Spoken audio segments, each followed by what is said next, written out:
আসসালামু আলাইকুম বন্ধুরা, কেমন আছেন আপনারা? আশা করি সবাই ভালো আছেন। আলহামদুলিল্লাহ আমি ভালো আছি। আবার একটি নতুন ভিডিও নিয়ে আপনাদের সঙ্গে চলে এসেছি মিজানুর রহমান আজহারীর ওয়াজ। আপনারা যারা যারা মিজানুর রহমান আজহারীর ওয়াজ শুনতে ভালোবাসেন তারা ফুল ভিডিওটি দেখতে থাকেন, আশা করি ভালো লাগবে।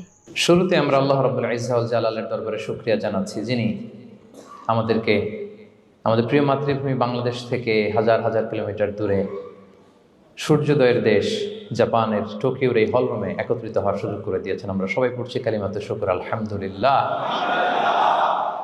আল্লাহ তাআলা শুকরিয়া জ্ঞাপনের পাশাপাশি আপনারা যারা আজকের এই প্রোগ্রামে উপস্থিত হয়েছেন, আমি তাদের সবাইকে অন্তরের অন্তঃস্থল থেকে শুকরিয়া জানাই। আমি জানি যে আপনারা খুব ব্যস্ত, জাপানের সময়ের দাম অনেক বেশি, মানুষ অনেক পরিশ্রমী।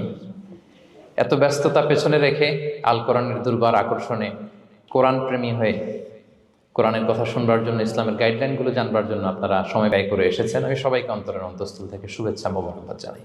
আমরা সবাই সুখী হতে চাই, কেউ কষ্টে থাকতে চাই না, কারণ মানুষ সুখের কাঙ্গাল, সবাই সুখের প্রত্যাশী। সুখে থাকা, শান্তিতে থাকা, ভালো থাকার ব্যাপারটা এটা মানুষের একটা সার্বজনীন লক্ষ্য বা উদ্দেশ্য। এক্ষেত্রে ধনী গরিব, রাজা প্রজা, ছোট বড়, নারী পুরুষ সবাই সমান। সবাই আমরা সুখী হতে চাই, শান্তিতে থাকতে চাই, কেউ কষ্টে থাকতে চাই না।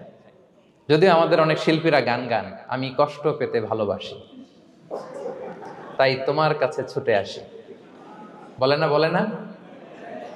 গানে বলে, কিন্তু সেও জীবনে কষ্ট পেতে চায় না। কেউই কষ্ট পেতে চায় না। এটা গান মেলানোর জন্য বলেছে যে আমি কষ্ট পেতে ভালোবাসি, তো আসলেই কেউই কষ্টে থাকতে চায় না। সবাই আমরা সুখী হতে চাই। কি হতে চাই? কেউই কষ্টে থাকতে চাই না। তো কিভাবে আমরা একটা সুখী সমৃদ্ধ জীবন পেতে পারি, এই টপিকের উপর আজকে আমরা কিছু কথা বলবো।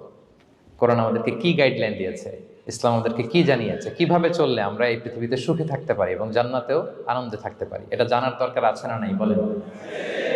সুখ বিষয়টা এত জরুরি, এত গুরুত্বপূর্ণ যে ইউনাইটেড নেশনের জেনারেল অ্যাসেম্বলি প্রতি বছর মার্চের 20 তারিখে দ্য ইন্টারন্যাশনাল হ্যাপিনেস ডে হিসেবে ঘোষণা করেছে, মানে আন্তর্জাতিক সুখ দিবস।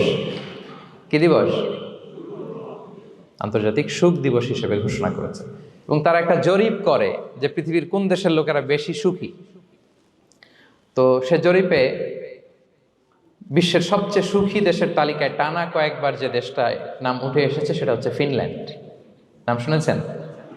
এটা হচ্ছে নর্দার্ন ইউরোপের একটা দেশ, স্ক্যান্ডিনেভিয়ান কান্ট্রিজের একটা, ফিনল্যান্ড। সে জরিপে উঠে এসেছে যে ফিনল্যান্ডের লোকেরা নাকি বেশি সুখী। তো আজকে আমরা দেখবো কারণ কি, তাদের তো সুখের কারণ এটা আমরা খুঁজে দেখবার চেষ্টা করব। ফিনল্যান্ডে একটা ইউনিভার্সিটি আছে, ইউনিভার্সিটি অফ হেলসিঙ্কির একজন রিসার্চার জেনিফার ডি পাওলা, সে 2টা কারণ উল্লেখ করেছে বেসিকলি, যে বারবার ফিনল্যান্ডের নাম উঠে আসছে কেন, কেন তারা সুখী। তো প্রথম যে কারণটি সে আইডেন্টিফাই করেছে সেটা হচ্ছে তাদের হেলদি লাইফস্টাইল। তারা হেলদি লাইফস্টাইলে অভ্যস্ত, প্রকৃতির সাথে তাদের নিবিড় একটা সান্নিধ্য আছে, এবং সেই সাথে স্বাস্থ্যসম্মত তাদের কর্মজীবন। হেলদি লাইফস্টাইলের কারণে তারা হ্যাপি। তো আমি খুঁজে দেখলাম যে এখন ফিনল্যান্ডের লোকেরা হেলদি লাইফস্টাইলের কথা বলে, যেটা বিষ্ণু ইসলাম 1500 বছর আগেই আমাদেরকে জানিয়ে গিয়েছে, ঠিক কিনা বলেন? আপনি যদি বিষ্ণু ইসলামের বায়োগ্রাফি একটু চেক করেন, দেখবেন যে কতটা অর্গানিক লাইফ বিষ্ণু ইসলাম লিড করেছেন। প্রকৃতির সাথে বিষ্ণু ইসলামের সম্পর্ক যে কতটা নিবিড় ছিল, আপনি শুনলে অবাক হবেন। ওনার শৈশবের দিকে যদি আমরা তাকাই, আমরা দেখবো যে তিনি মক্কায় জন্মেছেন ঠিকই, কিন্তু মক্কায় বড় হননি।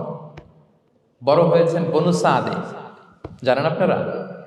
হালিমাতু সাদিয়া দুধ পান করানোর জন্য মক্কা থেকে বিষ্ণু ইসলামকে সেই তায়েফ পেরিয়ে আরো 70-80 কিলো দূরে বনু সাদ, যেখানে ধুধু মরু প্রান্ত, সুবিশাল আকাশ, বিস্তীর্ণ জমিন, বড় বড় পাহাড়, এরকম একটা মরুপল্লীতে বিষ্ণু ইসলামের শৈশব কেটেছে।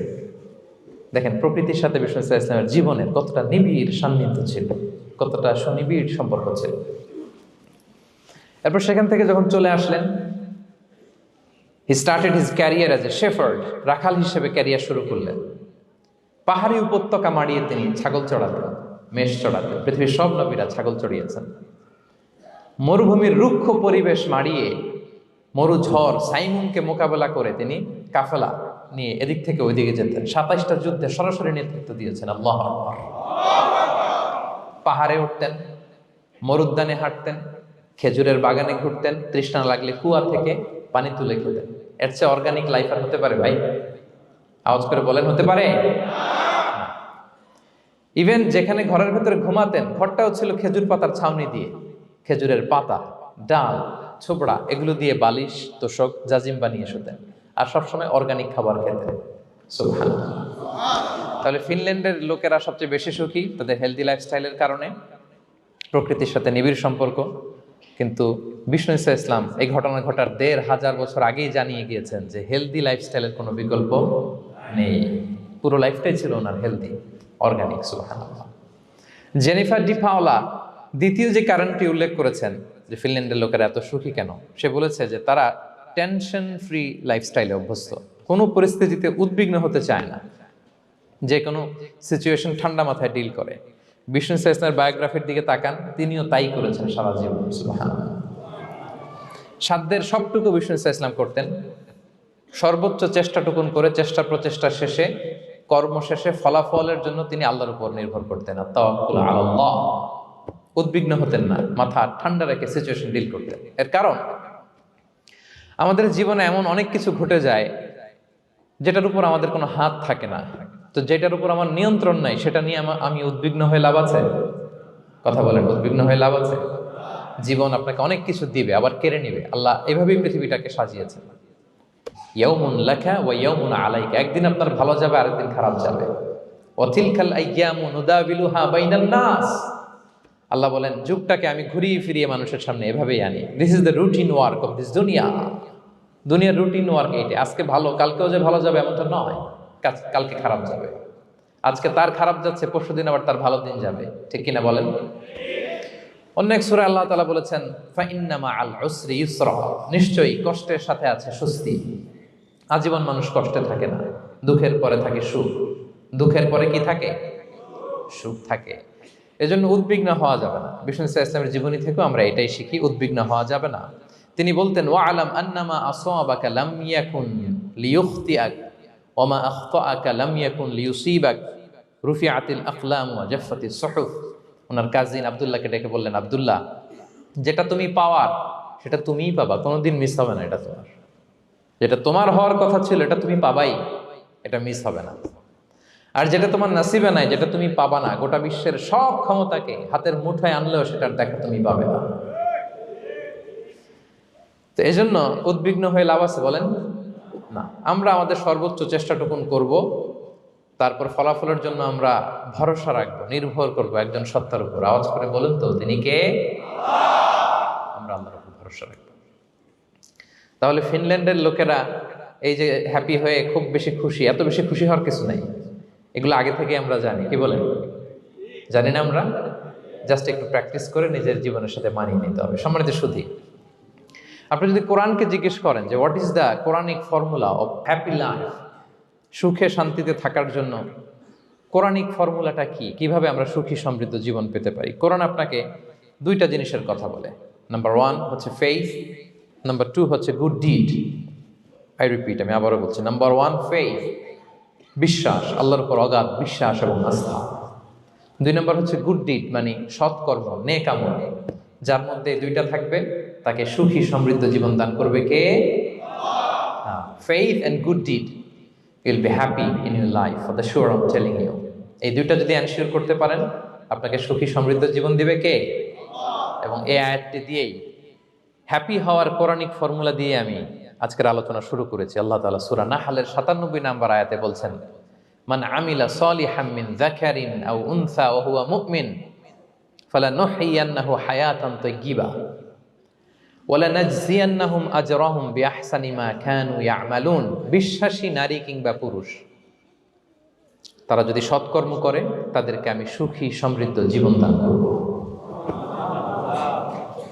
অর্থগুলো খেয়াল করে শোনেন। আল্লাহর কথায় কোনো ফাঁকফোকর থাকে না, আল্লাহর কথায়, নবীর কথায় ফাঁকফোকর থাকে না। আল্লাহ তাআলা বলছেন বিশ্বাসী নারী কিংবা পুরুষ তারা যদি নেক কাজ করে, সৎকর্ম সম্পাদন করে, তাহলে তাদেরকে আমি সুখী সমৃদ্ধ জীবন দান করব। তাহলে আমরা যদি আল্লাহ বিশ্বাস করি, আল্লাহর উপর বিশ্বাস আস্থা থাকে এবং সৎকর্ম সম্পাদন করি পৃথিবীতে, তাহলে আমরা সুখী এবং সমৃদ্ধ জীবন লাভে ধন্য হব। প্রিয় ভাইরা, তবে একটা জিনিস আমাদের মাথায় রাখতে হবে আলোচনার শুরুতেই, সেটা হচ্ছে এই যে হ্যাপিনেস বা সুখ, এই পৃথিবীতে যে সুখ, happiness in this worldly life, in this দুনিয়া is in permanent, it's temporary. পৃথিবীর সুখটা এটা পার্মানেন্ট না, এটা অস্থায়ী, টেম্পোরারি। পার্মানেন্ট সুখ দেয়া হবে জান্নাতে। আওয়াজ করে বলেন কোথায়? জান্নাতের সুখের মধ্যে কোনো গ্যাপ নাই, ইন্টারাপশন নাই, কিন্তু পৃথিবীর সুখ শান্তির মধ্যে এটা বারবার ইন্টারাপ্টেড হবে। হ্যাঁ, ইন্টারাপ্টেড। আর জান্নাতের সুখ হচ্ছে আনইন্টারাপ্টেড। সুবহানাল্লাহ। যেমন পৃথিবীতে আপনি সুখে আছেন, আপনার সুখকে কি ইন্টারাপ্ট করে? অসুস্থতা। খুব সুখে আছেন, শান্তিতে আছেন, হঠাৎ অসুস্থতা চলে আসছে, তার মানে ইন্টারাপশন হয়েছে না বলেন? হঠাৎ কিডনি ফেলিওর করলো, হার্ট অ্যাটাক, ক্যান্সার স্টেজ 3-তে চলে গেছে, 4-এ চলে গেছে, তাহলে হ্যাপিনেসটা আর থাকলো না, এটা টেম্পোরারি। দুনিয়ার সুখকে ইন্টারাপ্ট করে বার্ধক্য। খুব সুখে শান্তিতে জীবন কাটাচ্ছিলেন, কিন্তু বয়স হয়ে গেছে 80, এখন আর সেই সুখ আছে? কথা বলে না কেন? সেই স্বাদ আল্লাহর নাই, সেই সুখের ছোঁয়া পরশান নাই। তাহলে দুনিয়ার সুখ টেম্পোরারি, অসুস্থতা এসে সুখ কেড়ে নেয়, বার্ধক্য এসে সুখ কেড়ে নেয়, আর সবচেয়ে বড় যে ব্যাপারটা এসে সুখের ইতি ঘটায় সেটা হচ্ছে মৃত্যু। সেটা কি? সুখে শান্তিতে জীবনযাপন করতেছেন, হঠাৎ সবকিছু চমকে দিয়ে, আপনাকে একেবারে থমকে দিয়ে মৃত্যুর আগমন ঘটে যায়, তাই না? বলি কুল্লি উম্মাতিন আজাল ফাইদা জাআ আজালুহা লা ইস্তাখিরুনা সাআতান ওয়া লা ইস্তাকদিমুন। একেবারে ফিক্সড করা, সিলেক্ট করা কখন আপনি মরবেন। এই মৃত্যুর সময়টা আপনার ফিক্সড টাইমের 1 সেকেন্ড আগেও আসবে না, পরেও আসবে না। তাহলে দুনিয়ার সুখ এটা কি চিরস্থায়ী না ক্ষণস্থায়ী? টেম্পোরারি না পার্মানেন্ট? টেম্পোরারি। এই লাইফটা, দুনিয়ার হ্যাপিনেসটা, এটা টেম্পোরারি, এটা খেয়াল রাখতে হবে। চির সুখ, চির শান্তি, আনইন্টারাপ্টেড হ্যাপিনেস আপনি পাবেন জান্নাতে। আল্লাহ তাআলা বলছেন, ওয়া আম্মাল্লাযীনা সুঈদু ফাফিল জান্নাতি খালিদিনা ফিহা মা দামাতিস সামাওয়াতু ওয়াল আরদু ইল্লা মা শাআ রাব্বুক আতাআন গায়রা মাজদুদ। সুবহানাল্লাহ। জান্নাতের নেয়ামত, সুখ হবে, এটাকে আল্লাহ নাম দিয়েছেন আতা, গায়রা মাজজুজ, এন্ড আনইন্টারাপ্টেড গিভিং।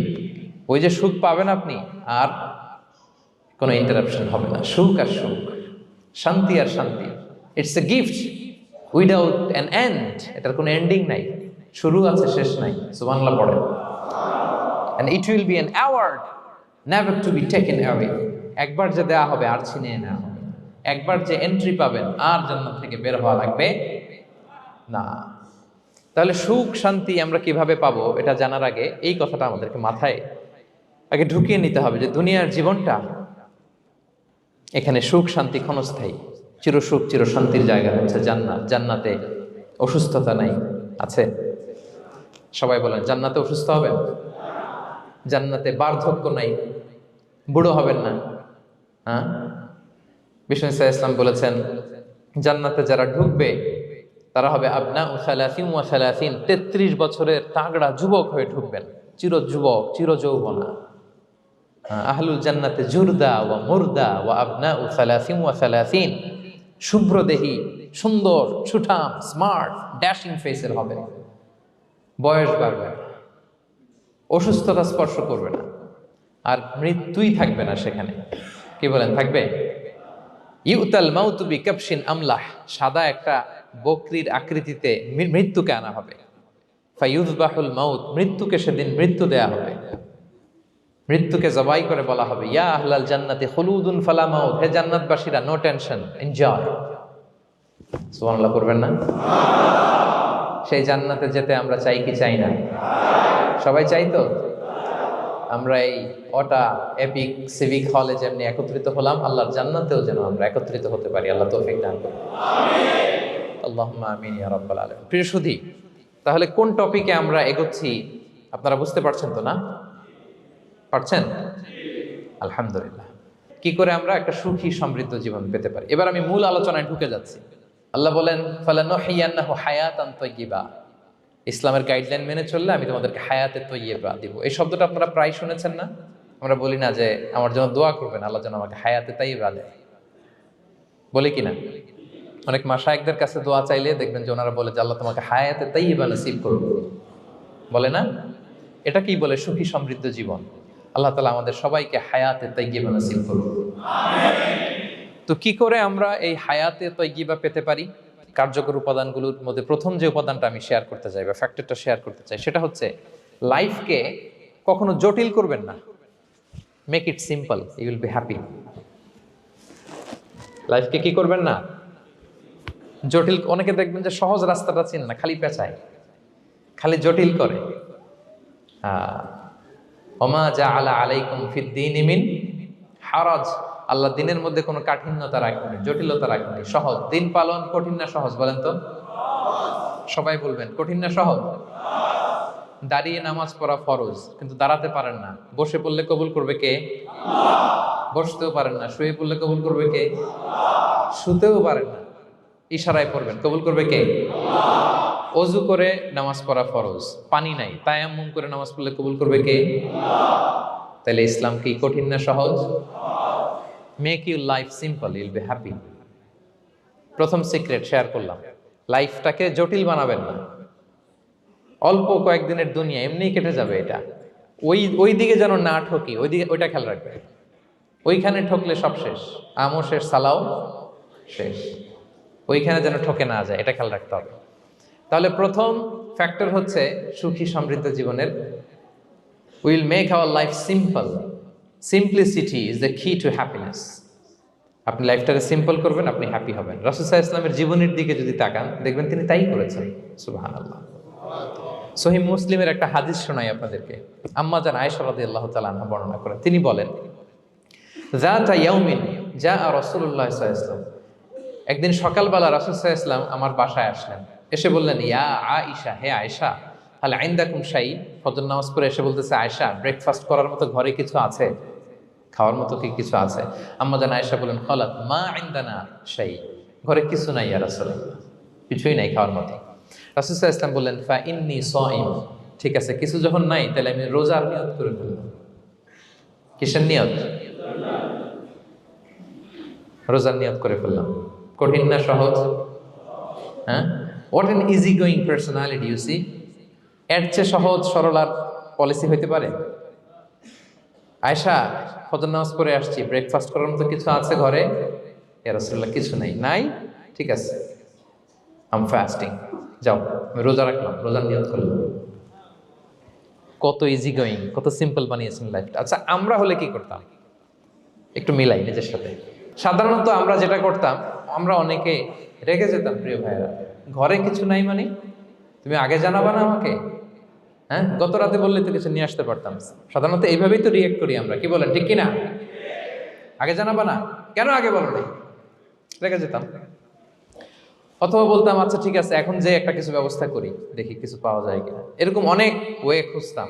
কিন্তু রাসূল সাল্লাল্লাহু আলাইহি ওয়াসাল্লাম এই কোনো অপশন না নিয়ে বললেন, okay, there is no food for breakfast, I am gonna fast, ফা ইন্নী সাইম।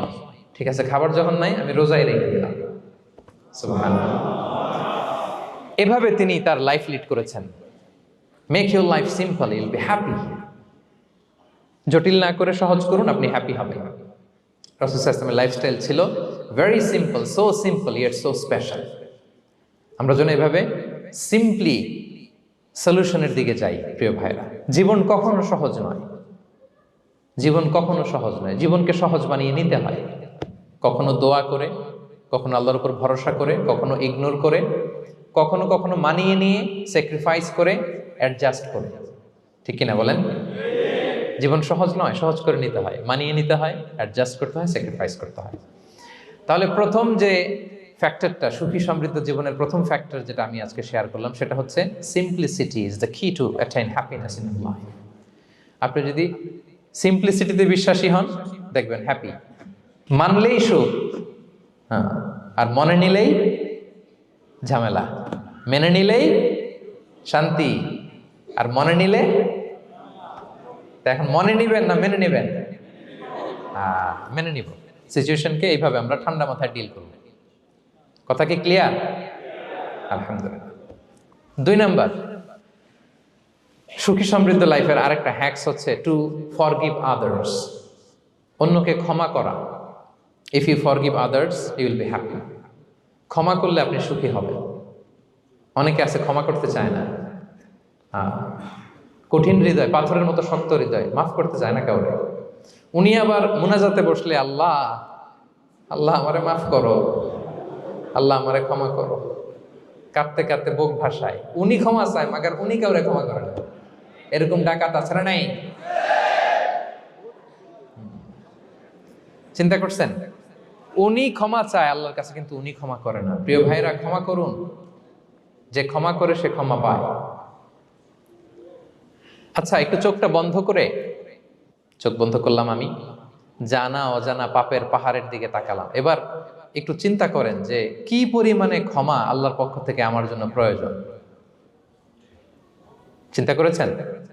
এবার চোখ খুলুন, পাপের পাহাড়ের দিকে একটু তাকান। আপনার জানা অজানা যে পাপের পাহাড়, তাকান এবং ভাবুন এগুলোর জন্য কি পরিমাণে ক্ষমা আল্লাহর পক্ষ থেকে আপনার দরকার, প্রয়োজন। সেই প্রয়োজনের তাগিদে হলেও ক্ষমা করুন। খেয়াল রাখবেন, যে ক্ষমা করে সে ক্ষমা পায়, যে অন্যকে ক্ষমা করে না সে ক্ষমা পায় না।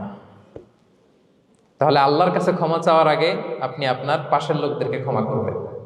পারা যাবে তো ইনশাআল্লাহ?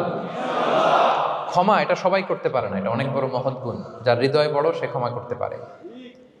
আপনি যদি ক্ষমা না করে কারো ব্যাপারে হিংসা, বিদ্বেষ, ক্ষোভ, হিংসা অন্তরে পুষে রাখেন, এটা ওর কোনো লস নাই, লস আপনার। It will burn your self inside, আপনারা জ্বালিয়ে দিবে।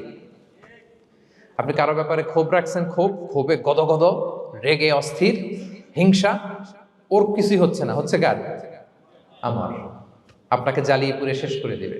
ওর দিকে তাকানোর দরকার নেই। আপনার নিজের সুখের জন্য আপনি অন্যদেরকে ক্ষমা করুন। তাহলে দেখবেন, যদি ক্ষমা করে দেন, একটা মনোদৈহিক প্রশান্তি আপনি লাভ করবেন, একটা সুখানুভূতি আপনি পাবেন। ক্ষমা করে দেন, রাগ, ক্ষোভ, হিংসাকে না বলুন, মনটাকে নির্ভার রাখুন, উইল বি হ্যাপি। কথা বুঝতে পেরেছেন? এবার চমৎকার একটা হাদিস শোনাবো, যা বলবো তার পক্ষে হাদিস শোনাবো। মুসনাদে আহমদ ইবনে হাম্বালের একটা হাদিস। বিষ্ণু ইসা ইসলাম সাহাবাদেরকে নিয়ে একটা মজলিসে বসা। হঠাৎ করে তিনি বললেন, ইয়াতলু আলাইকুমুল আনা রাজুলুন মিন আহলিল জান্নাহ। ঠিক এখনই একজন এসে এই মজলিসে তোমাদের মধ্যে বসবে, সে জান্নাতি।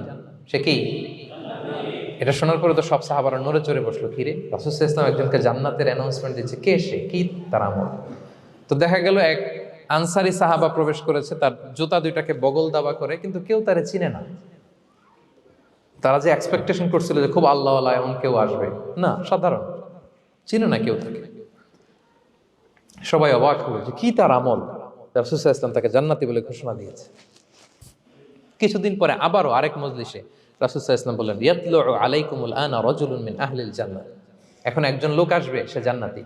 সবাই আবার নড়ে চড়ে বসলো, খেয়াল করলো, দেখি কে আসে, দেখি কে আসে। দেখলো আবার সেই আনসারি সাহাবী আসলো। সবাই তো অবাক। তার কিছুদিন পরে আরেক মজলিসে রাসূল সাল্লাল্লাহু আলাইহি ওয়াসাল্লাম বললেন, ইয়াতলু আলাইকুমুল আনা রাজুলুন মিন আহলিল জান্নাহ। এক লোক আসবে এখন, সে জান্নাতি।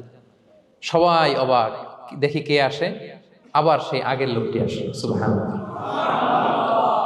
সাহাবীরা অবাক, সবচেয়ে বেশি অবাক হয়েছেন আব্দুল্লাহ ইবনে আমর ইবনে আল-আস রাদিয়াল্লাহু তাআলা আনহু। তিনি অবাক হলেন, ঘটনা কি? কারো ব্যাপারে তো নবীজি এমন বলেন না, কি তার আমল, কি তার গোপন রহস্য, দেখি তো খুঁজে বের করা যায় কিনা। তিনি ওই সাহাবীর বাড়িতে গেলেন, যে কৌশল করে একটা কথা বললেন, প্রিয় ভাই, আমি তোমার ঘরে মেহমান হতে চাই। অনেকদিন ধরে আমার আব্বার সাথে আমার একটু মনোমালিন্য, বাসায় না থেকে তোমার বাসায় থাকবো। আসলে মনোমালিন্য এখন হয় নাই, আগে হয়তো কখনো হয়েছে। ওইটাকে একটু কৌশল করে বলাকে আরবিতে তাওরিয়া বলে। কি বলে? তাওরিয়া, মানে একটু টুইস্ট করে কথা বলা, মিথ্যা হয় না, এটাকে তাওরিয়া বলে। তো আরবরা তো, সাহাবারা তো মেহমান পেলে খুশি হতেন। তিনি বললেন, হ্যাঁ অবশ্যই মেহমান হবেন, আহলান ওয়া সাহলান, আসুন। 3 দিন ওই সাহাবীর বাড়িতে তিনি থাকলেন। খেয়াল করলেন কি করে না করে, ইবাদত, শেষ রাতে, মাঝরাতে। কিন্তু তিনি হতাশ, অনেক খেয়াল করার পরে হতাশ। না, যেই আশা নিয়ে আসছি এরকম কিছুই দেখা যাচ্ছে না। শেষমেশ 3 দিন পরে তিনি খুলেই বললেন যে, ভাই আসলে তেমন কিছু হয় নাই আমার বাবার সাথে, যে কারণে আমি তোমার বাসায় এসেছি। আমি এসেছি তোমাকে ফলো করবার জন্য। ফলো করবার জন্য? কারণ কি? তখন তিনি বললেন, 3টা ভরা মজলিসে বিষ্ণু সাল্লাল্লাহু আলাইহি ওয়াসাল্লাম তোমাকে জান্নাতি বলে ঘোষণা দিয়েছে। আমি দেখতে চেয়েছি যে তুমি কি আমল করো, কি তোমার এমন আমল যে কারণে তুমি জান্নাতি, একটু দেখার জন্য এসেছি। রাসূল সাল্লাল্লাহু আলাইহি ওয়াসাল্লাম তোমাকে 3 বার জান্নাতি বলে ঘোষণা দিয়েছে। কিন্তু দেখলাম না, তুমি নামাজের সময় নামাজ যাও, শেষ সাথে তাহাজ্জুদ পড়ো, তাও 2-4 রাকাত কোনোদিন পড়ো, কোনোদিন পড়ো না, কোরআন তেলাওয়াত করো, দান সদকা স্বাভাবিক করো, অস্বাভাবিক কিছু না, আমাদের মতোই, কখনো কখনো আমাদের চেয়েও কম। তো কি তোমার গোপন রহস্য? ওই সাহাবী বলে, আমিও জানি না। কেন যে নবী সাল্লাল্লাহু আলাইহি ওয়াসাল্লাম বলছে আমিও জানি না। তবে তবে তবে একটা ব্যাপার আমি মনে করি, হয়তো এটা আল্লাহর কাছে পছন্দনীয় হতে পারে। এইবার তো আব্দুল্লাহ বলে, ওই তবেটা কি বলবে? সেটা কি? একটা আমল তুমি করো, এটা হয়তো আল্লাহর ভালো লাগতে পারে, সেটা কি আমাকে বলো। তখন সেই আনসারী সাহাবী বলল যে, আমি প্রতিদিন যখন রাতে বিছানায় ঘুমোতে যাই, আমি ঘুমোতে যাওয়ার আগে সবাইকে ক্ষমা করে তারপর বিছানায় যাই।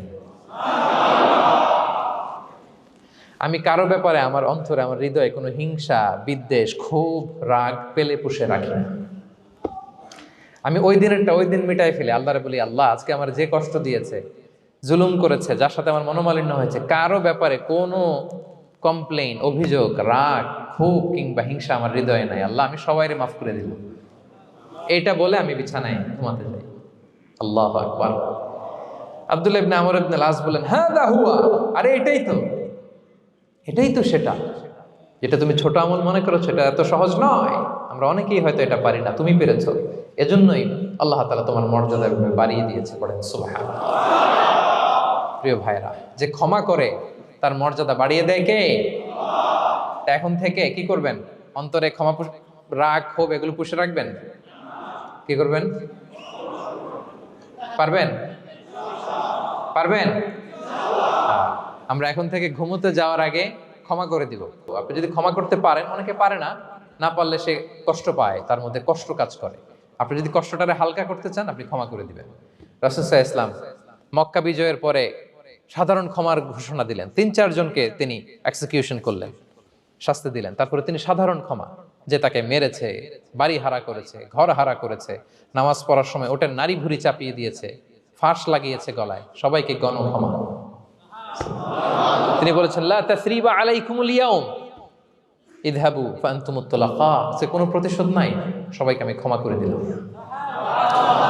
তাহলে যদি আপনি হ্যাপি থাকতে চান, আপনি যদি মনোদৈহিক প্রশান্তি চান, ঘুমোতে যাওয়ার আগে আমরা কারো ব্যাপারে রাগ, ক্ষোভ, হিংসা রাখবো না। হিংসা এমন ভয়ঙ্কর, এটা আপনারা জ্বালায় ফেলবে ভিতর থেকে। It will burn yourself inside. তাহলে আমরা ক্ষমা করব। কি করব? তাহলে আমরা হ্যাপি হব। তাহলে কয়টা ফ্যাক্টর বললাম? 1 নম্বরে কি ছিল? Simplicity, make your life simple, you will be happy, right? 2 number ক্ষমা, আমরা ক্ষমা করে দিব, ক্ষমাশীল হব। কারণ আমারও তো ক্ষমার দরকার আছে, কি বলেন? আমি গো ধরে থাকলাম, আমি মাফ করি না, কিন্তু আমি আবার মাফ চাই, এরকম করা যাবে না। ক্ষমা করব, তাহলে আমরা ক্ষমা পাবো ইনশাআল্লাহ। সুখী সমৃদ্ধ জীবনের 3 নাম্বার ফ্যাক্টর হচ্ছে try to make others happy, you will be happy. আপনি অন্যকে হ্যাপি রাখার চেষ্টা করেন, দেখবেন যে আপনি হ্যাপি হয়ে গেছেন। আমরা সবাই নিজেকে নিয়ে ব্যস্ত, আমার আমার আমার বলতে বলতে অস্থির, আর স্বস্তি আসে না হৃদয়ে, চিত্তে শান্তি নাই, অস্থির। কারণ আমি আমার এগুলো বললেই অশান্তি হয়। আর যদি আমাদের, আমরা সবাই এইভাবে প্ল্যান করলে সুখ শান্তি ঢেলে দেয় কে? 3 নাম্বার হচ্ছে try to make others happy, will be happy. অন্যরে হ্যাপি বানাতে চান, আল্লাহ আপনারে হ্যাপি বানায় দিবে। অন্যকে হেল্প করেন, অন্যকে দেন, দেখবেন কি সুখ। প্রিয় ভাইয়েরা, দেয়ার যে কি আনন্দ, এটা যে দেয় না সে টের পায় না। দেয়ার যে কি আনন্দ, এটা যে দেয় সে পায়। দিলে একটা সুখানুভূতি আছে, অন্তরে একটা সুখ আছে। আপনি যে দান করলেন, এই সওয়াব তো আল্লাহ আপনার জন্য রেখে দিয়েছেন। আপনার ছোট্ট দান, এটাকে পেলে পুষে বাড়িয়ে, কামা ইউরাব্বি আহাদুকুম ফুলুয়া, বুখারীর বর্ণনা, যেমনি মনিব গরু পালে, বাছুর পেলে বাচ্চাটারে বড় করে, আল্লাহ বলে তোমার ছোট্ট দানটাকে পেলে পুষে বড় করে আমি উহুদ পাহাড়ের সমান করে তোমার আমলনামায় ঢুকাই দেব। এটা তো জমা আছে, কিন্তু ইনস্ট্যান্ট ইমিডিয়েট রিওয়ার্ড একটা আছে, তাৎক্ষণিক পাবেন দিলেই। ওটা কি? সুখ। আওয়াজ করে বলতে হবে, এটা কি? দিলে যে কি সুখ, এটা যারা দেয় না, যারা পকেটে হাত ঢুকায় রাখে, পকেট থেকে বের করতে চান, এরা এটা বুঝবে না। দেন দেন, আল্লাহ বলে, এই বানি আদম দাও, দিলে আমি তোমার দেব। আনফিক ইয়া ইবনা আদম উনফিক আলাইক, এই বানি আদম দাও, আমি তোমার দেব। মদিনার সবচেয়ে গরিব সাহাবী হচ্ছেন বেলাল ইবনে রাবাহ রাদিয়াল্লাহু তাআলা আনহু, ওনার অ্যাসেটের পরিমাণ কত জানেন? একটা লুঙ্গি। রাদিয়াল্লাহু তাআলা আনহুর টোটাল অ্যাসেটের এস্টিমেশন হচ্ছে প্রাইভেটটাকে কভার করার জন্য একটা লুঙ্গি। উনাকে বিষ্ণু ইসলাম বলেছেন, আনফিক ইয়া বেলাল, বেলাল তুমিও দাও। ওয়ালা তাখশা মিন যিল আরশি ইকলালা, আরশের অধিপতির ভান্ডারে কোনো কমতি নাই, বেলাল তুমিও দাও, যা পারো দাও। তুমি এমন রবের গোলাম, তার ভান্ডারে কমতি নাই। হাদিসে কুদসিতে আল্লাহ বলেন, ইবনা আদম লাউ আন্না আউওয়ালাকুম আখিরাকুম ইনসাকুম জিন্নাকুম কামু আলা সাঈদিন ওয়াহিদ। পৃথিবীর আদম থেকে শুরু করে শেষ পর্যন্ত হাজার হাজার কোটি কোটি লক্ষ মানুষ যদি একটা প্রান্তরে দাঁড়িয়ে চাইতে থাকো আমি আল্লাহর কাছে, খালি চাও এটা দাও আল্লাহ, এটা দাও, যা যা দরকার আমি যদি সবও দিয়ে দেই, আমি আল্লাহর ধন ভান্ডারের 1 ইঞ্চিও কমবে না। তবে হ্যাঁ, কমতে পারে। হাদিসের শেষে আছে তবে কমতে পারে। সুই দিয়ে সাগরের পানি যতটুকু কমানো যায়, আমার ধনভাণ্ডারের এতটুকু হয়তো কমতে পারে। ধরেন আটলান্টিক মহাসাগরের ওখানে একটা সুই দিয়ে সাগরের এখান থেকে একটু সুইটা লাগালে সুইয়ের মধ্যে একটু পানির ছিটে লাগবে না? একটু কমছে তো সাগর থেকে পানি, এক ফোঁটা নাকি? এতটুকু কমতে পারে তোমাদের সবাইকে দিলে। সুবহানাল্লাহ পড়বেন না? Try to make others happy, you'll be happy dear brothers and sisters. অন্যকে দেন, অন্যকে হ্যাপি করার চেষ্টা করেন, আল্লাহ আপনাকে হ্যাপি বানাবে। সহিহ মুসলিমের একটা বর্ণনা শোনায়, বিষ্ণু ইসলাম বলেন, ওয়াল্লাহু ফি আউনিল আবদি মা দামাল আবদু ফি আউনি আখি। আল্লাহ তাআলা ততক্ষণ পর্যন্ত বান্দার সাহায্যে থাকে যতক্ষণ পর্যন্ত বান্দা তার ভাইয়ের সাহায্যে থাকে। কথা বুঝতে পেরেছেন? আমি আবারও বলি, আল্লাহ তাআলা ততক্ষণ পর্যন্ত কোন বান্দার সাহায্যে থাকে যতক্ষণ পর্যন্ত ওই বান্দা তার ভাইয়ের সাহায্যে থাকে। আপনি আপনার ভাইরে হেল্প করবেন, আপনাকে হেল্প করার জন্য প্রস্তুত কে প্রিয় ভাইরা? তাহলে আমরা যেন দেই, আমরা যেন অন্যের উপকার করি, আমরা যেন অন্যের শুভকামনা জানাই, আমরা যেন অন্যের জন্য দোয়া করি। অন্যের জন্য শুভকামনা করলে লাভ আছে। অন্যের জন্য শুভকামনা করলে এটা কল্যাণ হয়ে নিজের দিকেই ফিরে আসে। আমার জাপান প্রবাসী ভাইয়েরা, অন্যের শুভকামনা করলে এটা কল্যাণ হয়ে বহুগুণে বৃদ্ধি পেয়ে এটা নিজের দিকে ফিরে আসে। সুবহানাল্লাহ। রাসূল সাল্লাল্লাহু আলাইহি ওয়াসাল্লাম হাদিসে বলেন, মা মিন আবদিন মুসলিমিন ইয়াদউ লি আখিহি বিযাহরিল গায়বি ইল্লা ক্বালাল মালাকু ওয়ালাকা বিমিসলিন। কেউ যদি তার ভাইয়ের জন্য দোয়া করে, আল্লাহ তাকে তুমি ক্ষমা করো, ফেরেশতারা বলে, আল্লাহ যিনি দোয়াটা করলো আগে তাকে ক্ষমা করো। আপনি যদি বলেন, আল্লাহ আমার ভাই অসুস্থ, আল্লাহ তাকে সুস্থ করো, ফেরেশতারা বলতে থাকে, আল্লাহ যিনি দোয়া করলো তার যদি কোনো অসুস্থতা থাকে তুমি আগে তাকে সুস্থ করো। তাহলে অন্যের জন্য শুভকামনা, অন্যের প্রতি হেল্পিং হ্যান্ড দিলে লাভ না লস? আওয়াজ করে বলেন, লাভ না লস? তাহলে সুখী সমৃদ্ধ জীবন পাবার 3 নম্বর পয়েন্ট হচ্ছে অন্যকে কি করা? হেল্প করা, হ্যাপি করা। অন্যকে হ্যাপি করতে চাইলে আল্লাহ তাআলা আপনাকে হ্যাপি বানাবে। কয়টা গেল পয়েন্ট? আমি সাধারণত ক্লাসরুমের মতো একটু ইন্টারাকশন করে আলোচনা করি যাতে করে মনে থাকে। যেভাবে আমি এখন বুঝাচ্ছি মুখস্থ হয়ে যাচ্ছে না? তাহলে সুখী সমৃদ্ধ জীবনের প্রথম ফ্যাক্টর কি ছিল? সিম্পলিসিটি। 2 নাম্বার ক্ষমা। 3 নাম্বার অন্যকে হ্যাপি করা ট্রাই করা। মাশাআল্লাহ। আরিগাতো গোজাইমাস। আরিগাতো। মাশাআল্লাহ, তাবারাকাল্লাহ। না, খুব এনার্জেটিক অডিয়েন্স। আলহামদুলিল্লাহ, ঠিক আছে। I like it, I love it. মাশাআল্লাহ। 4 নাম্বার হচ্ছে be grateful what you have, you'll be happy. যা আছে এটা নিয়ে শুকরগুজার হন, আপনি সুখী হবেন। যা আছে শুকরগুজার হন, আপনি হ্যাপি হবেন। অনেকে দেখবেন কৃতজ্ঞ হতে চায় না, শুকরগুজার হয় না, কমপ্লেইন, খালি অভিযোগ। Complain less, be grateful, Yule be happy. অনেকে দেখবেন খালি কমপ্লেইন, আছে না নাই? এটা নাই, ওইটা নাই, এটা ভালো হয় নাই, এটা পাইলাম না রে, ওইটা হইল না রে, আল্লাহ দিল না রে, আছে না নাই? শুকরিয়া জিনিসটাই নাই কিছু কিছু লোকের মধ্যে, শুকরিয়া জিনিসটাই নাই। আহা, কত কিছু আপনার লাগবে না? গাড়ি লাগবে, বাড়ি লাগবে, সম্পদ লাগবে, খ্যাতি লাগবে, দাপট লাগবে, পাওয়ার লাগবে, এটা লাগবে, ওইটা লাগবে, কত কিছু লাগে আপনার। এটা নাই, ওটা, এই জন্য শুকরিয়া নাই। প্রিয় ভাইরা, শুধু যে বেঁচে আছি এজন্যই আলহামদুলিল্লাহ বলা হচ্ছে। শুধু বেঁচে আছে, আর কিছু লাগবে না আপনার, শুধু বেঁচে আছেন যে এই জন্যই আলহামদুলিল্লাহ। কারণ অনেকের কাছে বেঁচে থাকাটা স্বপ্ন, বেঁচে থাকাটাই তার শেষ ইচ্ছা। আপনি তো বাড়ি চান, গাড়ি চান, নারী চান, সম্পদ চান, এটা চান, ওটা চান, সব চান। ক্যান্সারে আক্রান্ত রোগী 4th স্টেজে চলে গেছে, হসপিটালে যেয়ে ওনারা জিজ্ঞেস করেন, ভাই আপনি কি চান? গাড়ি, বাড়ি, সম্পদ, কি চান ভাই? বলবে, ভাই আমি শুধু বাঁচতে চাই। 4th স্টেজে চলে গেছে, ক্যান্সারে আক্রান্ত, ও কি চায়? আপনার তো কিছুই নাই, আপনি আর আলহামদুলিল্লাহ বলবেন কেন? বেঁচে যা আছেন এটা তো আপনার মাথায় আসে না যে এটাও যে একটা বড় নেয়ামত।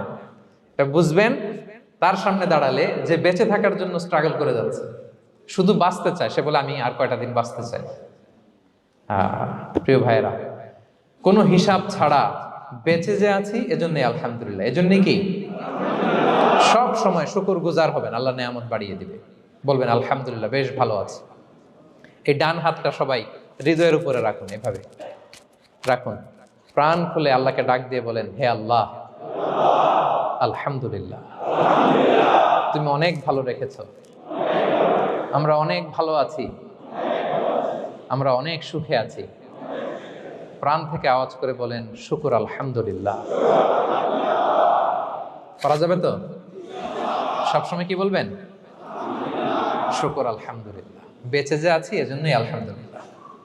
আল্লাহ তাআলা বলেন, লা ইন শাকারতুম লা আযীদান্নাকুম ওয়া লা ইন কাফারতুম ইন্না আযাবি লাশাদীদ। যদি আমার নেয়ামতের শুকরিয়া করো আমি আল্লাহ আরো বাড়িয়ে দেব, আর যদি নাশুকরি করো, কমপ্লেইন করো, অভিযোগ, এটা নাই, ওটা নাই, এই পাই নাই, ওই পাই নাই, যা দিছি ওইটাও কেড়ে নেব, আর এমন শাস্তি দেব, ইন্না আযাবি লাশাদীদ, আমার শাস্তি বড় কড়া, আমি সব সময় ধরি না, ধরলে খবরদার। অকৃতজ্ঞ বান্দাদের নেয়ামত আমি কেড়ে নেই, আর যারা শুকরগুজার হয় তাদেরকে আমি বাড়িয়ে দিই। পড়েন সুবহানাল্লাহ। তাহলে 4 নাম্বার হচ্ছে be grateful, you will be happy.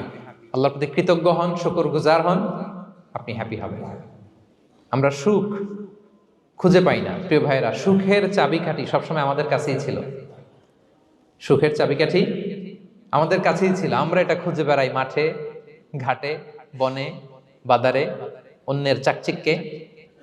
অন্যের চাকচিক্য দেখলে আমরা মনে করি ওটা তো অনেক সুখ, এজে কি দুঃখে আছে এটার কোনো খবর নাই। অন্যের চাকচিক্য দেখলে মনে করবেন না খুব হ্যাপি, না, ওটা নাও হইতে পারে। এজন্য সব সময় যে কোনো পরিস্থিতিতে আমরা শুকরগুজার হব। নিজের মাঝেই খুঁজে দেখেন কত কিছু আল্লাহ দিয়েছে, এজন্য আমার যে পাওয়াগুলো, নেয়ামতগুলো আমি পেয়েছি, এজন্য ধন্যবাদ দিব আল্লাহকে, শুকরগুজার হব, সব সময় বলবো আলহামদুলিল্লাহ। এই ধরনের বান্দাদেরকে আল্লাহ পছন্দ করেন। যারা শুধু কমপ্লেইন করে, পাই নাই, পাই নাই, খাই নাই, নাই নাই নাই, এগুলো বলে, এদেরকে আল্লাহ পছন্দ করেন না। তাহলে 4 নম্বর পয়েন্টটা বুঝতে পেরেছেন? Be grateful, you will be happy. কৃতজ্ঞ হন, গ্রেটফুল হন, আপনি হ্যাপি হবেন। চল 5 number, 5 number number okay, 5 number হচ্ছে অ্যাভয়েডিং কম্প্যারিজন উইথ আদার্স। অন্যের সাথে তুলনা করবেন না, তুলনা কমিয়ে দেন, ইউ উইল বি হ্যাপি। নিজে কেউ না, অন্য কেউ না, তুলনা করবেন না। অনেকে আমরা তুলনা করি, নিজের স্ত্রীকে আরেক নারীর সাথে, নিজের সন্তানকে আরেক সন্তানের সাথে, নিজের ভাইকে আরেক মানুষের সাথে করে তাকে ছোট করি, করি না? এরকম করবেন না। অনেকে দেখবেন ছেলে মেয়ে একটু ভালো পড়াশোনা করে নেই, বলে যে কি করলি তুই, ওই দেখ পাশের বাড়ির ওই ছেলে A+ পাইছে, যা তার পা ধোয়া পানি খা। কমন কথা, ওর কি খা? পা ধোয়া পানি খা। এটার একটা ভালো ব্র্যান্ডিং করা যেতে পারে, মানে A+ পাওয়া ছেলেদের পা ধোয়া পানি, এটা এরকম মিনারেল ওয়াটারের বোতলের মতো বিক্রি করলে ভালো ব্যবসা হবে, কি বলেন? এটা হচ্ছে আমাদের মুরব্বীরা, টিপিক্যাল মা বাবারা এটা বলেন, ভুল করেন, ওনারা বুঝেন না, ওনারা বুঝেন না। কখনো কম্পেয়ার করবেন, এটা করে আপনার ছেলের মনোবল আপনি আগেই ভেঙে দিচ্ছেন, ঠিক কিনা? আপনি দায়ী আপনার ছেলে কিছু না পারার কারণে। আপনি সাহস দেন নিজে, পাশে থাকেন নিজে। A+ যারা পাইছে পা ধোয়া পানি খেতে বলছেন যে, এই জন্য ওকে, ওই ছেলেকে আল্লাহ A+ পাওয়ার জন্য বানাইছে, আল্লাহ ওকে ওই মেধা দিচ্ছে, কিন্তু আপনার ছেলেরা আবার আল্লাহ তাআলা অন্যদিকে মেধা বাড়াই দিচ্ছে। সে ওইটা পারবে, ওইটা ওই এ প্লাস ওয়ালা জীবনও পারবে না। ঠিক কিনা বলেন? আপনার ছেলে যেটা পারবে 10টা এ প্লাস হোল্ডার ওটা পারবে না। কারণ প্রত্যেককে আল্লাহ আলাদা আলাদা ফিচার দিয়ে, কোয়ালিটি দিয়ে, ইউনিকনেস দিয়ে পয়দা করেছে। কখনো কম্পেয়ারিং করবেন না। আপনি অনন্য, প্রতিটি মানুষ অনন্য। Everyone in this world is unique. প্রত্যেককে আল্লাহ অনন্য করে বানিয়েছেন। আপনার তুলনা আপনি নিজেই, আপনার তুলনা হয় না, আপনি জানেন না।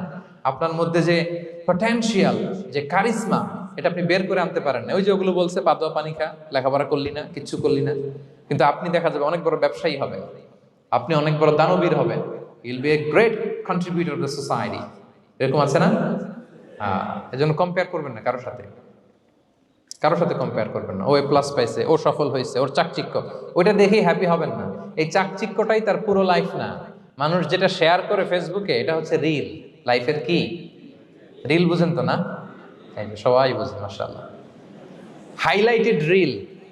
আপনি কি মনে করছেন এই যে রিলের মধ্যে যতটুকু দেখছেন এটা পুরোটাই ওর লাইফ? না রে ভাই, ওরও অনেক কষ্ট আছে, ওরও অনেক ব্যর্থতা আছে, ফেইলিওর আছে, ওইটাও ঢেকে রাখে, ওটা তো প্রকাশ করে না।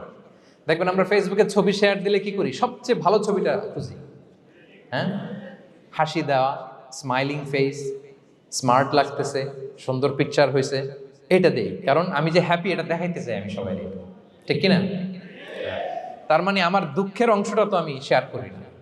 সো আপনি কারো চাকচিক্য দেখলে অবাক হবেন না, এটাই তার হোল লাইফ নয়। It's not the entire picture of his life. এটা হচ্ছে হাইলাইটেড রিল। এটা কি? সবাই বলেন এটা কি?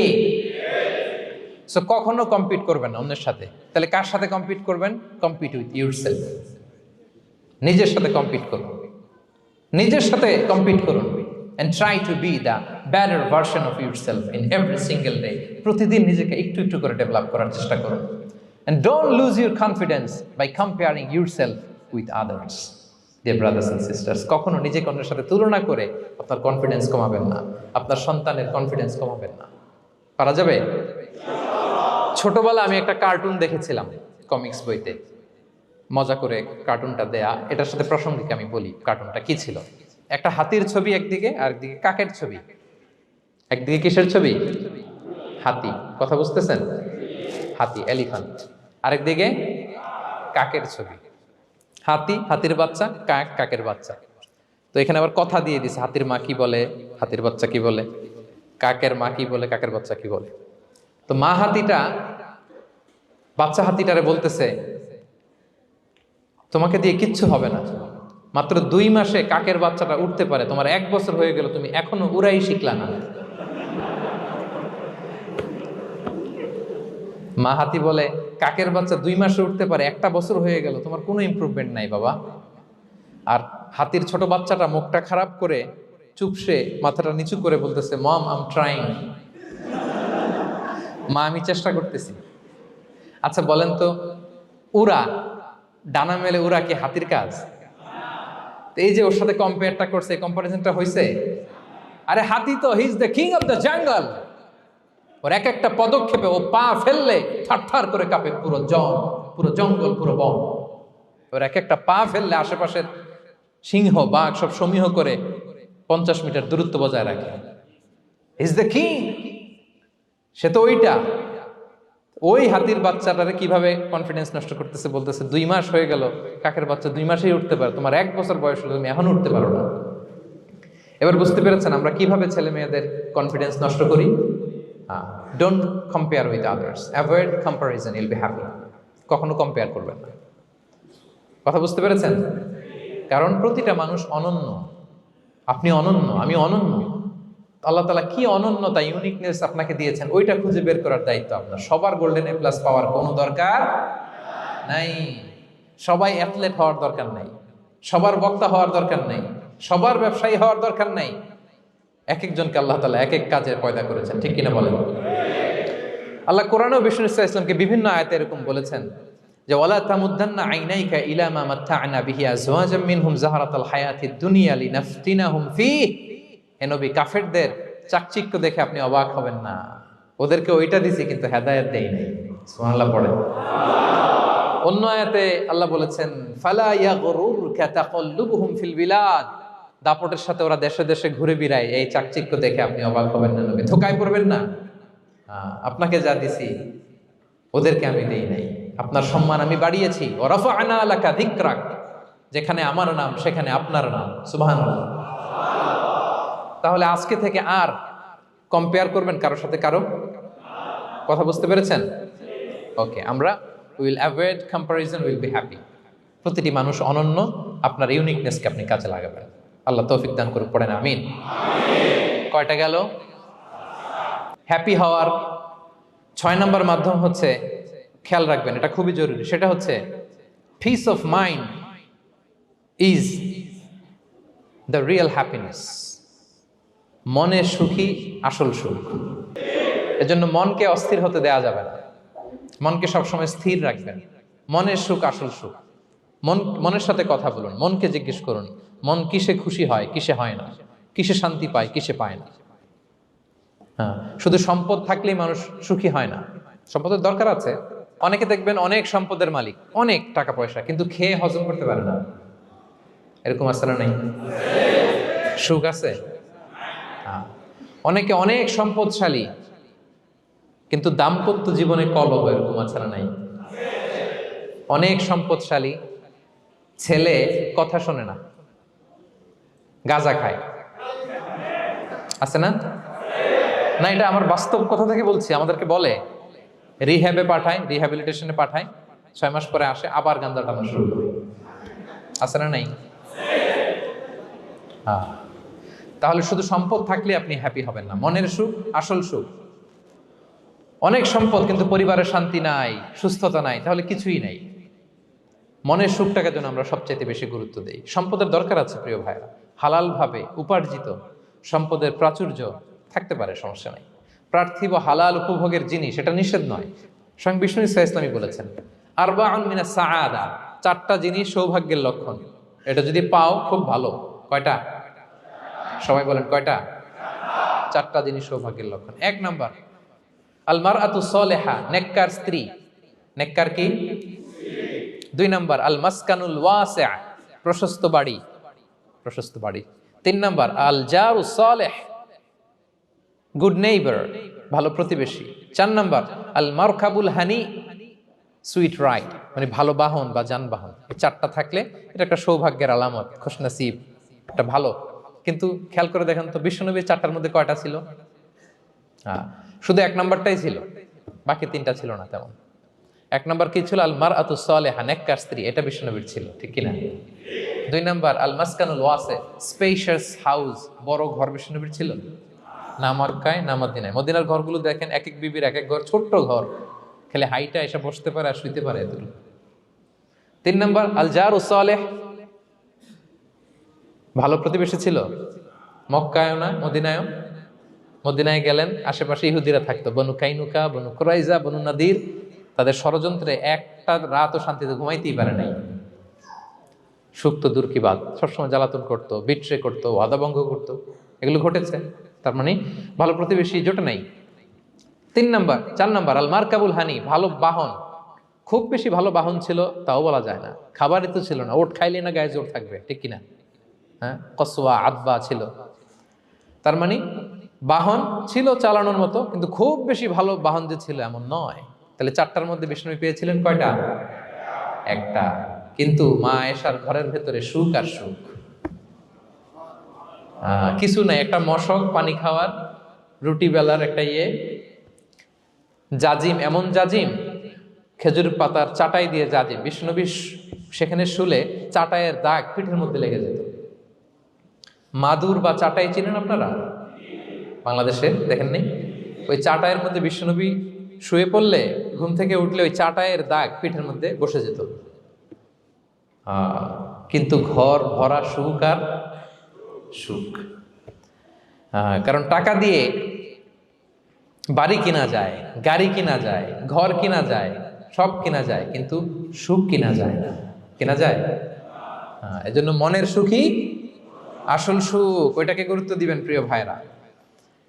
সহিহ মুসলিমের আরেকটা হাদিসে বিষ্ণু ইসলাম বলেন লাইসাল গিনা আন কাসরাতিল আরাদি ওয়ালাকিন্নাল গিনা গিনান নাফস, বেশি সম্পদ থাকলেই ধনাঢ্যতা নয়, আসল ধনাঢ্যতা মনের ধনাঢ্যতা। মনে সুখ তো সবখানে সুখ, মনে শান্তি তো সবখানে শান্তি। এই 6 নম্বর পয়েন্টটা বুঝতে পেরেছেন আপনারা? 6 নম্বর পয়েন্টটা কি? মনের সুখী, সবাই বলবেন মনের সুখী। 7 নম্বর হচ্ছে never be greedy, expect less. বেশি প্রত্যাশা করতে যাবেন না, লোভী হবেন না, লোভ আপনার সুখ কেড়ে নেবে। লোভী কখনো সুখী হয় না, লোভীর পকেট কখনো ভরে না যতদিন এটা ভরবে না। লোভী হব আমরা না, অতিরিক্ত প্রত্যাশা করব না, অল্প প্রত্যাশা করবো। I am not talking about the goal, goal should be bigger and higher, but I am talking about expectation. বেশি এক্সপেক্ট করা ভালো না। খুব প্রত্যাশা নিয়ে রাখছেন, কিছু পান নাই, দেখবেন যে কষ্ট লাগবে, ঠিক কিনা? আর কোনো এক্সপেকটেশন নাই, এরপরে যেটা পাবেন ওইটাই লাভ, যেটা পাবেন ওইটাতেই ভাল লাগে, সুখ লাগে। এই জন্য এক্সপেকটেশন যেন বড় না হয়, বেশি খাই যেন না করি। হ্যাঁ, কালকে কি খাবো, পরশু, আগামী সপ্তাহে আমার মেয়ের কি হবে, ছেলের কি হবে, ওদের ভবিষ্যৎ, গাড়ি বাড়ি নাই, এই যে অস্থির, এরকম আছে না নাই? আজকের জন্য বাঁচুন, আজকের জন্য বাঁচুন, কারণ আগামীকালের তো জন্মই হয়নি। আগামীকালের জন্ম হয়েছে, এটা কি আজকে না আগামীকাল? তো আজকে হ্যাপি হন, আজকের জন্য বাঁচেন, আজকের জন্য প্ল্যান করেন। আগামীকালের তো জন্মই হয় নাই, কালকে সকালে সানরাইজের পরেই না আগামীকালের জন্ম গ্রহণ হবে, ঠিক কিনা বলেন? তাহলে প্রত্যাশা কমান, হ্যাপি হবেন আপনি।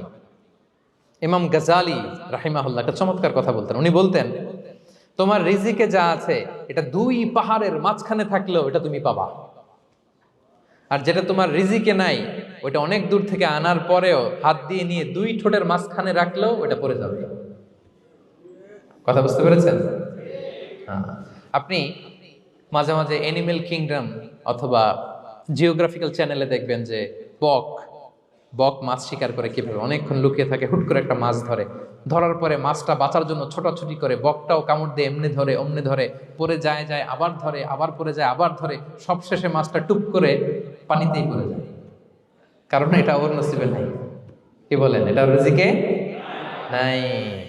যেটা রিজিকে আছে ওই মাউন্ট এভারেস্টের উপরে থাকলে এটা আপনার কাছেই আসবে, যেটা রিজিকে নাই 2 ঠোঁটের মাঝখান থেকে ওটা পড়ে যাবে। বুঝতে পেরেছেন?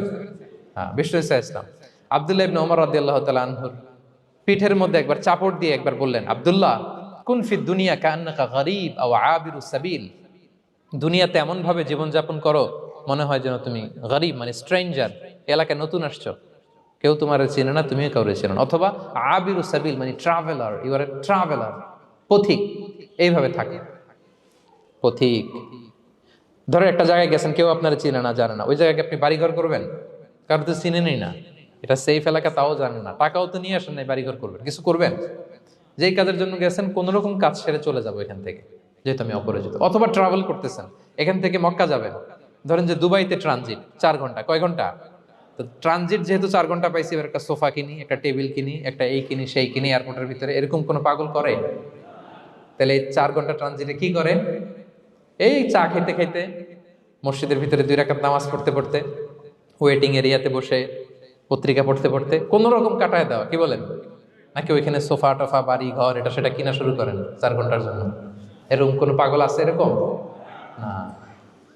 আবিরু সাবিল, আহা, দুনিয়াতে এভাবেই বসবাস করতে হবে, গরিব ও আবিরু সাবিল, স্ট্রেঞ্জার অর ট্রাভেলার।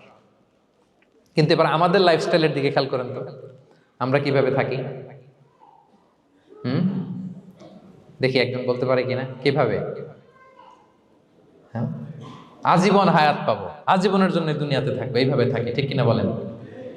কথা বুঝেন নাই বোধহয়। নূহ আলাইহিস সালামের কাছে ওনারা তো হায়াত পেত। নূহ আলাইহিস সালামের কাছে এক মা এক বাচ্চাকে কোলে নিয়ে আসছে। কাকে? বাচ্চাকে কোলে নিয়ে এসে নূহ আলাইহিস সালামকে বলে, ইয়া নবী আল্লাহ নূহ উদু আল্লাহ আলা, আমার বাচ্চাটার জন্য একটু দোয়া করেন যাতে আল্লাহ তার হায়াত বাড়ায় দেয়। কি বাড়ায় দেয়? তো নূহ আলাইহিস সালাম বললেন, কাম আমরুহ, বয়স কত তোমার বাচ্চার? বলে সালাসুমিআ সানা, 300 বছর। কোলের বাচ্চার বয়স কত? অনেক হায়াত পেত তো। তো উনি বলতেছে, তুমি 300 বছর তোমার বাচ্চার হায়াত মানে এখন বয়স, তুমি আরো হায়াতের দোয়া চাইতেছো? তুমি কি জানো আখিরি জামানায় এমন এক জাতি আসবে যারা 60 থেকে 70-এর মধ্যে সব মরে শেষ, বিষ্ণু বলেছেন যে আমার উম্মতি মা বাইনা ইলা সিত্তিন ইলা সাবঈন, আমার উম্মতের গড় বয়স 60 থেকে 70। ওয়া আকাল্লুহুম মান ইয়াজুযু যালিক, অল্প কিছু মানুষ 70 ক্রস করবে, সব 60 থেকে 70 এ শেষ। 300 বছর তোমার ছেলের বয়স, তুমি লম্বা হায়াতের দোয়া করো, তুমি কি জানো শেষ জামানায় এরা 60-70 এর মধ্যে সব মরেই যাবে? এই মহিলা তো অবাক, তাই নাকি 70-এ মরে যাবে? এই কথা শুনে মহিলা বলতেছে আইয়াবনুন আল বুয়ুত, আচ্ছা নবী আল্লাহ নূহ 70 বয়সে যেহেতু মরে যাবে, তারা কি আর দুনিয়াতে ঘর বাড়ি বানাবে? কারণ মহিলার ধারণা 70 বছর যেহেতু হায়াত, ঘরের তো আর প্রশ্নই আসে না, এটা তো এমনি সেমনি কাটায় চলে যাবে। আজকে যদি আয়না দেখাইতে পারতাম ওই বুড়িরে, আমি তো স্কাই ট্রি এর উপরে উঠছি, তো আপনাদের সর্বোচ্চ টাওয়ার, ওই বুড়িরে যদি ওইটার উপরে উঠে দেখাইতে পারতাম, দেখো বাড়ি কারে কয়। আর দুবাইয়ের বুর্জ আল খালিফা, হ্যাঁ, আর বুর্জ দুবাইতে যদি দেখাইতে পারতাম, পেট্রোনাস টুইন টাওয়ার যদি, আইফেল টাওয়ার যদি দেখাইতে পারতাম, তাইলে এই বুড়ি বুঝতো বাড়ি বানানো কারে কয়। আল্লাহ, কুন ফি দুনিয়া কান্নাকা গরীব ওয়া আবিরু সাবিল, এমন ভাবে দুনিয়াতে থাকো যেন তুমি স্ট্রেঞ্জার, ট্রাভেলার। কিন্তু আমাদের কথাটা চিন্তা করেন, হ্যাঁ, এক্সপেকটেশন এত হাই, না পেলে আমরা কষ্ট পাই। তাহলে বিষ্ণু বলেছেন হয় স্ট্রেঞ্জার নয় ট্রাভেলার, এইভাবে থাকো। ওয়াইদা আমসাইতা ফালা তানতাযিরিস সাবাহ ওয়াইদা আসবাহতা ফালা তানতাযিরিল মাসা। আব্দুল্লাহ, যখন সকাল হবে সন্ধ্যার এক্সপেক্ট করো না, যখন সন্ধ্যা হবে সকালের এক্সপেক্ট করো না। সকালবেলা তুমি বিশাল আশা নিয়ে বসে থেকো না যে সন্ধ্যা পর্যন্ত বাঁচবা। ভিডিওটি ভালো লাগলে একটি লাইক, কমেন্ট ও শেয়ার করে পাশে থাকবেন বন্ধুরা। যারা যারা শেষ পর্যন্ত ভিডিওটি দেখেছেন তাদের জন্য অনেক অনেক ভালোবাসা থাকলো বন্ধুরা। আর নতুন নতুন ভিডিও পেতে চ্যানেলটিকে সাবস্ক্রাইব করে পাশে থাকবেন বন্ধুরা। ভালো থাকবেন, ধন্যবাদ।